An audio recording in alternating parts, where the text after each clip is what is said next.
With Constable Crowcroft, St Helier, Wednesday this week. There will be the meeting of called by parishioners to vote on Electoral Commission. What's your take on all that? I think the fact that there are public meetings is helpful because it allows people to discuss the issues and generally raises the profile of the debate on March the 6th, which will be the most important debate the states will have so far this year. And as I see it, it'll give a chance for both sides of the argument to put their case to the public. Will you be chairing the meeting? No, I'm away, but I will be proposing the proposition of PPC in the States on March the 6th. So clearly it will be in my interest to follow quite carefully the arguments that are produced both at the St Helier meeting and the one at St Clement's last week. Who will chair the meeting? It'll be chaired by the Chef de Police. Chef de Police. If you had been chairing, would that have been a conflict for you being on the... Well, I think the same question has been raised about my presenting the PPC proposition in the States. So we've discussed whether it's appropriate, given that I voted against the proposition on committee, for me to be proposing it in the States. But as most of the debate in the States will focus on the amendment, which is to remove the States members from the Electoral Commission, I myself don't have a problem with proposing the matter, because what we're essentially asking the States to do, and the public on Wednesday, is to decide whether they think there should be an independent Electoral Commission or one which is half composed of States members. The way it's come about has been a bit unfortunate. The PPC was charged to do with something by the States, and it's going back to the States and not doing what it was told. It was a bit unfortunate, isn't it? I don't really see it that way. As far as I'm concerned, there was always going to be a debate in the States about the composition of the Electoral Commission and its independence.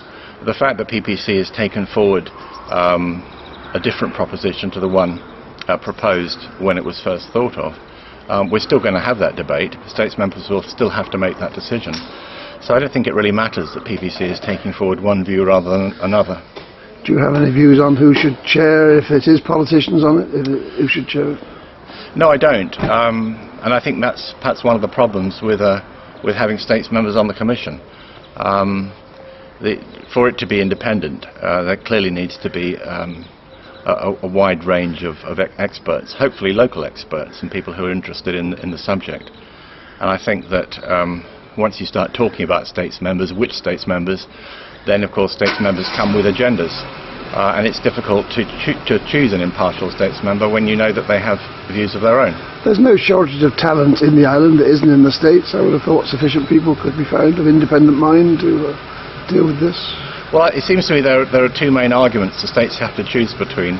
One is the danger that an independent Electoral Commission will come up with a series of recommendations that the States are not willing to accept, and this is really what happened with Clothier.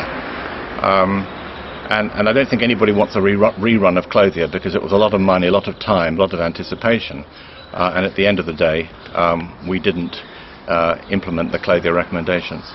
More generally, I don't want to, not too lengthy, but the role of constables generally, how do you view them? And they are a bit of an anachronism, aren't they? It's something I'm, to be honest, I have argued on both sides of the debate. When I was first elected constable, I was very much signed up to the Clothier principle that the constables should seek election with other members of the States. I then swung the other way. I've swung a few ways since then. At the moment, I must say I'm probably pretty much on the fence. I think there is merit in the idea that the constables could sit in an upper house rather than where they do at the moment, and that's something that obviously the Electoral Commission will be looking at. There is already a committee to constables, but it's not very democratic from the public's point of view. They have no public participation, they don't know what the agendas are, they can't put items on the agenda. That could all be reformed if you wanted the constables to stay and be meaningful. Well, indeed, and we're discussing that at today's meeting of the Committee of Constables, to which I am now going. So I think that will be one that will be an interesting debate this morning. My views on openness of committees are well known. I opened the Roads Committee to the public in St Helier, which was a fairly historic thing to do after centuries of this ancient body meeting behind closed doors. And we now have a very healthy arrangement where the media, where the public come to our Roads Committee meetings. It's not obviously as important as other groups decision-making groups in the island, but it still does make some important decisions, and it means the public are much more involved in what's going on. Just finally, the Guernsey example seems to point the way. They've got all deputies in the House. The douzaines, the equivalent of parishes, still exist. They have their own douzaine representation. That would seem like a formula for Jersey, wouldn't it? You could have constables with their own committee of constables meeting together, but only representing the parishes.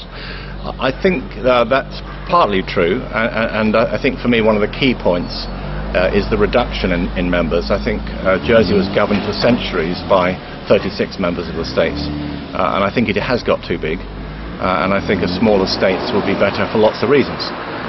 Whether the removal of the constables will allow the parish system to retain its vitality is another question. I think there are people who feel that the Guernsey's parish system has lost a lot of its identity.